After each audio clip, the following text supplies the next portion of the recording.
मेरे विचार में यह ख्याल आया कि इन हजारों सालों तक संघर्ष की जिस परंपरा से जिस आग को जिंदा रखा है, कहीं आने वाली पीढ़ियां इसको भूल तो नहीं जाएंगी। अजीत डोभाल एक ऐसा नाम जो आज किसी परिचय का मोहताज नहीं है। भारत का बच्चा बच्चा इस व्यक्ति को जानता है। भारत ही नहीं, इस शख्स के चर्चे पूरे संसार में चल रहे हैं। अजीत डोभाल ने अपना सारा जीवन भारत देश की रक्षा में समर्पित कर दिया और 80 वर्ष की उम्र में भी देश सेवा में लगे हुए हैं दिन रात। आज मैं आपको एक बुद्धिमान, निडर, साहसी और राष्ट्रभक्त के जीवन की पूरी कहानी बताने जा रहा हूँ, जिसका नाम है अजीत डोभाल, जिसे भारत का जेम्स बॉन्ड भी कहा जाता है। ऐसे व्यक्ति इस संसार में बहुत कम पैदा होते हैं। दोस्तों, आगे बढ़ने से पहले चैनल को सब्सक्राइब कर लीजिए। आपकी बहुत बहुत मेहरबानी होगी। आपकी इस मेहरबानी से हम जैसे नए यूट्यूबर को भी अपना ज्ञान प्रस्तुत करने का मौका मिलेगा।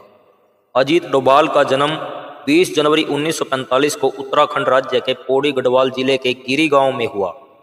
उनके पिता मेजर जी.एन. डोभाल भारतीय सेना में अधिकारी थे। अजीत डोभाल ने अपनी स्कूली शिक्षा king George royal Indian military school Ajmer से पूरी की। उसके बाद 1967 में आगरा यूनिवर्सिटी से अर्थशास्त्र में मास्टर डिग्री प्राप्त की। इनकी पत्नी का नाम अरुणी उर्फ अन्नू डोभाल है। इनके 2 पुत्र हैं, शौर्य डोभाल और विवेक डोभाल। साल 1968 में डोभाल भारतीय पुलिस सेवा अर्थात IPS अधिकारी नियुक्त हुए और पहली पोस्टिंग केरल राज्य में हुई ASP के पद पर कोट्टयम जिले में। 28 दिसंबर 1971 में केरल के कन्नूर जिले के तलासेरी में 2 समुदायों के बीच लड़ाई हो जाती है, जिससे धार्मिक दंगे भड़क जाते हैं। पुलिस भी डर के मारे इस एरिया में घुसने से डर रही थी। चारों तरफ लूट मार और आगजनी शुरू हो जाती है। उस समय केरल में कांग्रेस की सरकार थी। तत्कालीन होम मिनिस्टर के करुणाकरण बहुत टेंशन में थे, क्योंकि दंगे दिन प्रतिदिन बढ़ रहे थे। होम मिनिस्टर पर कैसे भी कुछ भी करके दंगे रुकवाने की जिम्मेदारी थी। के करुणाकरण ने सभी सीनियर पुलिस अफसरों की मीटिंग बुलाई। एक सीनियर ऑफिसर ने बताया कि एक नया ऑफिसर आया है, वह बहुत बुद्धिमान और निडर है। और फाइनली आदेश मिलते ही फरवरी 1972 में अजीत डोभाल थलेसरी पहुंच जाते हैं और अपने काम में जुट जाते हैं। अजीत डोभाल पूरे एरिया का निरीक्षण करते हैं। फिर जहां जहां पर लूटमार और ज़्यादा दंगे हुए थे, वहां का बारीकी से निरीक्षण करते हैं। बजाय पुलिस बल प्रयोग किए डोभाल जी ने दिमाग से काम लिया। पहले दोनों समुदाय के लीडर्स को आइडेंटिफाई किया जो इन दंगों को करवा रहे थे, और उनके पास खुद जाकर बातचीत की। तब जाकर पता चला कि जिन लोगों के घरों और दुकानों में से सामान लूटा गया है, उसके कारण उन लोगों में बहुत गुस्सा है। 1 सप्ताह के अंदर ही दोनों समुदायों का लूटा हुआ सामान जिस व्यक्ति के पास था वापस कराया गया, और सरकार द्वारा भी नुकसान की भरपाई का आश्वासन दिलवाया गया। 1 सप्ताह में ही पूर्ण रूप से शांति स्थापित हो गई। इन दंगों को रुकवाने के कारण अजीत डोभाल पूरे भारत में मशहूर हो गए। उस समय केंद्र में भी कांग्रेस पार्टी की सरकार थी और प्रधानमंत्री थी श्रीमती इंदिरा गांधी। कुछ समय बाद डोभाल को दिल्ली बुला लिया जाता है और उनकी नियुक्ति इंटेलिजेंस ब्यूरो अर्थात IB में कर दी जाती है। असम के मिजोरम क्षेत्र में सूखा पड़ने के कारण एक नई समस्या खड़ी हो जाती है। मिजोरम उस समय असम का ही हिस्सा था। बात क्या थी, एक लाल डेंगा नाम का आदमी था जिसने MNFF अर्थात मिजो नेशनल फैमिन फ्रंट नाम से एक ग्रुप बनाया हुआ था। लाल डेंगा वहाँ के लोगों के लिए 1.5 लाख प्रति व्यक्ति सूखे का हर्जाना मांग रहा था। उसने अपनी एक सेना बना रखी थी और मिजोरम को भारत से अलग करने की डिमांड भी कर रहा था। धीरे धीरे लाल डेंगा की शक्ति बढ़ती है, लोग जुड़ते चले जाते हैं। BSF पर हमले बढ़ने लगे और मिजोरम से भारत का झंडा हटाकर एक अलग झंडा लगाकर मिजोरम को अलग देश घोषित कर दिया जाता है। इंदिरा जी के आदेश पर अजीत डोभाल को मिजोरम भेजा जाता है। लाल डेंगा की सेना में वो 7 कमांडर थे जिन्हें भारतीय सेना से निकाल दिया गया था, और वे मिजोरम के ही रहने वाले थे। अजीत डोभाल अपना दिमाग लगाते हैं और जासूस बनकर लाल डेंगा के इन 7 कमांडरों से मुलाकात करते हैं बारी बारी से। फिर एक पार्टी देने के बहाने अपने निवास स्थान पर इन 7 कमांडरों को बुलाते हैं और बड़े प्यार से समझाते हैं कि जो हो गया सो हो गया। तुम भारतीय सेना की शक्ति के सामने चींटी के बराबर भी नहीं हो। कितने दिन तक लड़ोगे, आखिर मारे जाओगे। मैं तुम्हें विश्वास दिलाता हूँ, तुम्हारी जो मांगे हैं वह भारत सरकार मानने को तैयार है। सभी कमांडर डोभाल जी की बात मान जाते हैं और लाल डेंगा अकेला रह जाता है, और मजबूरी में लाल डेंगा भी डोभाल की बात मानकर हथियार डाल देता है। 2 साल के अथक प्रयास से इस समस्या का समाधान निकल जाता है और विद्रोह शांत हो जाता है। यह वही लाल डेंगा था जो असम से अलग होने पर 1987 के चुनाव में जीत दर्ज करके मिजोरम का पहला मुख्यमंत्री बना। उसके बाद सिक्किम की समस्या शुरू हो जाती है। सिक्किम के राजा पालदेन मंगयाल एक अमेरिका की CIA एजेंट के प्यार में फंसकर उससे शादी कर लेते हैं। सिक्किम उस समय एक प्रिंसली स्टेट था, अर्थात वहाँ राजा का राज था। CIA एजेंट से शादी करने के पश्चात सिक्किम का शासन अब USA के इशारे पर चलने लगा। श्रीमती इंदिरा गांधी सिक्किम में लोकतंत्र लाकर पूरी तरह भारत में मिलाना चाहती थी। उस समय RN काव रो के हेड थे, उन्हें सिक्किम भेजा जाता है। उनके साथ भेजा जाता है अजीत डोभाल को। इन दोनों ने सिक्किम की छोटी छोटी पार्टियों को भड़काकर राजा के खिलाफ कर दिया और सिक्किम नेशनल कांग्रेस पार्टी को भी साथ मिला लेते हैं। इस प्रकार पार्टियों का सपोर्ट मिलने से जनता का सपोर्ट भी मिल जाता है। अब जनता राजशाही के खिलाफ बोलने लगती है और लोकतंत्र की मांग उठने लगती है। जनता के दबाव में राजा पालदेन को मजबूर होकर सिक्किम में इलेक्शन करवाने पड़ते हैं और इलेक्शन के बाद सिक्किम नेशनल पार्टी के अध्यक्ष काजी डोरजी सिक्किम के पहले प्रधानमंत्री बनते हैं। उस समय तक सिक्किम का भारत में विलय नहीं हुआ था। फिर कुछ समय बाद प्रधानमंत्री काजी इंदिरा गांधी को पत्र लिखते हैं कि सिक्किम के हालात ठीक नहीं हैं। राजा फिर से अपनी मनमानी करने लगा है, जिससे जनता में नाराजगी बढ़ती जा रही है। इंदिरा जी सिक्किम में सेना भेज देती है, राजा को नज़रबंद कर दिया जाता है और कुछ समय में ही सब कुछ ठीक हो जाता है और सिक्किम में रेफरेंडम करवा दिया जाता है। सिक्किम की 97% जनता भारत के सपोर्ट में वोट डालती है। 16 मई 1975 को सिक्किम का भारत में विलय हो जाता है एक राज्य के रूप में और काजी डोरजी सिक्किम के पहले मुख्यमंत्री बनते हैं और अमेरिका देखता रह जाता है। और जो CIA एजेंट जिसने राजा से शादी की थी वह राजा को तलाक देकर US भाग जाती है। इन तीनों समस्याओं को सुलझाने के कारण अजीत डोभाल का नाम पूरे देश में गूंजने लगता है और इन कार्यों के लिए डोभाल जी को प्रेसिडेंट पुलिस मेडल से सम्मानित किया जाता है। भारत साल 1972 में अपना पहला न्यूक्लियर टेस्ट करता है। उसके कुछ दिनों बाद इंदिरा गांधी को खबर मिलती है कि पाकिस्तान भी परमाणु बम बनाने जा रहा है और इंदिरा गांधी रो को यह टास्क देती है कि इस बात का पता लगाओ कि क्या पाकिस्तान वाकई में ही परमाणु बम बना लिया है। फिर रो ने IB के साथ मिलकर कुछ सीक्रेट एजेंट पाकिस्तान भेजे, जिनमें से एक थे अजीत डोभाल। अजीत डोभाल बना लेते हैं भिखारी का भेष और पहुंच जाते हैं पाकिस्तान के क्वेटा शहर में, जहां पर परमाणु बम के परीक्षण की तैयारी चल रही थी। अजीत डोभाल परमाणु वैज्ञानिकों का पीछे करते करते उस दुकान तक पहुंच जाते हैं जहां पर खान रिसर्च सेंटर के वैज्ञानिक बाल कटवाते थे और उनके बालों को उठा लाते हैं। फिर इन बालों के सैंपल को इंडिया भेजा जाता है। रिसर्च में बालों में परमाणु अर्थात यूरेनियम के अंश मिलते हैं और यह बात कन्फर्म हो जाती है कि पाकिस्तान परमाणु बम बनाने जा रहा है। इसी वर्ष भारत में भी सिचुएशन चेंज हो गई थी। इंदिरा गांधी को हटाकर मोरारजी देसाई को प्रधानमंत्री बना दिया गया था, क्योंकि रो के एजेंट को सीधे प्रधानमंत्री को रिपोर्ट भेजनी होती थी। डोभाल ने यह खबर मोरारजी देसाई को भेजी।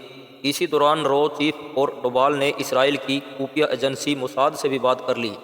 मोसाद चीफ ने कहा, अगर हमारे फाइटर प्लेन को नज़दीकी हवाई अड्डे जामनगर जो गुजरात में है वहाँ से ईंधन भरने की सहायता की जाए तो हमारे फाइटर प्लेन पाकिस्तान के परमाणु अड्डे को ध्वस्त करके सुरक्षित इजराइल वापस कर सकते हैं, क्योंकि तेल खत्म होने पर लड़ाकू विमानों की वापसी नहीं हो सकेगी।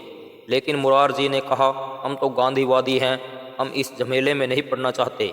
मुरारजी लड़ाई से बहुत डरते थे, अर्थात डरपोक आदमी थे। फिर एक दिन मुरारजी ने फ़ोन पर बातों बातों में बिफर कर पाकिस्तान के राष्ट्रपति जिया उल हक को शोले फिल्म वाले डायलॉग की तरह बोला, तुम क्या समझते हो जनाब, हमें कुछ नहीं पता। हमारे जासूस पाकिस्तान के कोने कोने में फैले हुए हैं, हमें खबर है तुम परमाणु परीक्षण करने जा रहे हो। और सब किए किराए पर पानी फेर दिया। इतना ही नहीं, जब डोभाल ने मुरारजी को कहा कि पाकिस्तान का एक वैज्ञानिक हमें क्वेटा के परमाणु बेस का नक्शा देने को तैयार है, लेकिन बदले में उसे $10,000 देने पड़ेंगे, और मुरारजी ने पैसे देने से भी इनकार कर दिया। उधर जनरल जिया उल हक सचेत हो गए और उसने चुन चुनकर भारत के जासूसों को पकड़कर बुरी तरह यातनाएं देकर मार डाला और अजीत डोभाल बड़ी मुश्किल से जान बचाकर भारत पहुंचे। मुरारजी की इस बुजदिली जैसी हरकत से रो चीफ RN काव ने समय से पहले रिटायरमेंट ले ली। साल 1980 में श्रीमती इंदिरा गांधी फिर से प्रधानमंत्री बनती हैं और इंदिरा जी ने रो को फिर से एक्टिव करना शुरू कर दिया। RN काव को बुलाकर सिक्योरिटी एडवाइजर के पद पर नियुक्त किया गया। अब शुरू होता है ऑपरेशन मेघदूत, जो सियाचिन क्षेत्र से संबंधित है। सियाचिन को हथियाने में भी रो और अजीत डोभाल की महत्वपूर्ण भूमिका रही। रो ने ही सबसे पहले इंदिरा गांधी को सूचना दी थी कि खाली पड़े 70 किलोमीटर सियाचिन क्षेत्र को पाकिस्तान कब्जाने की कोशिश कर रहा है, और फिर पाकिस्तान से पहले ही इंडियन आर्मी ने ऑपरेशन मेघदूत चलाकर सियाचिन को अपने कब्जे में ले लिया और पाकिस्तान देखता रह गया। कंधार हाईजैक मामला 24 दिसंबर 1999 का दिन था। काठमांडू से दिल्ली आ रही इंडियन एयरलाइंस की फ़्लाइट IC 814 को आतंकवादी हाईजैक कर लेते हैं। इस फ्लाइट में 160 यात्री सवार थे। आतंकवादी गढ़ पॉइंट पर फ्लाइट को पहले लाहौर, फिर दुबई और अंत में कंधार अफगानिस्तान ले गए। यह सारा घटनाक्रम पाकिस्तान की सरपरस्ती में हो रहा था। उस समय अफगानिस्तान में तालिबान का शासन था और भारत से तालिबानियों की कोई डीलिंग नहीं थी, क्योंकि भारत तालिबान का विरोधी था। आतंकवादियों ने अपने कुछ आतंकवादी जो भारत की जेलों में बंद थे, उन्हें छोड़ने की डिमांड रखी।